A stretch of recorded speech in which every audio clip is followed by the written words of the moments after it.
Президент Садыр Жапаровдун колдоосу менен өлкө боюнча 40 имам хатипке жана 9 казыга кызматтык унаалар тапшырылды. Рамазан айына карата уюштурулган иш-чарага дин иштери боюнча мамлекеттик комиссиянын директору Азамат Юсупов, Кыргызстан мусулмандарынын азирети муфтийи Абдулазиз Кары Закиров жана башка дин кызматкерлери катышты. Автоунааларды тапшыруу аземинде Азамат Юсупов президенттин салымын жеткирип, мамлекеттик саясаттын ийгиликтүү ишке ашып жатканына токтолду. Ал мындай демилгелердин дин кызматкерлеринин ишин жеңилдетип, алардын коомдогу ролун күчөтүүгө өбөлгө түзөөрүн белгиледи. Иш-чаранын негизги максаты аймактагы дин кызматкерлеринин ишин жеңилдетүү, ишти оптималдаштыруу жана элге сапаттуу, ыңгайлуу диний кызмат көрсөтүүнү камсыздоо.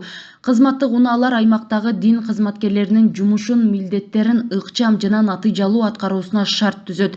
Эске салсак, 2024-жылдын 18-декабрында Chevrolet үлгүсүндөгү 20 автоунаа тапшырылган болсо, ал эми бүгүн 29 жаңы унаа берилди.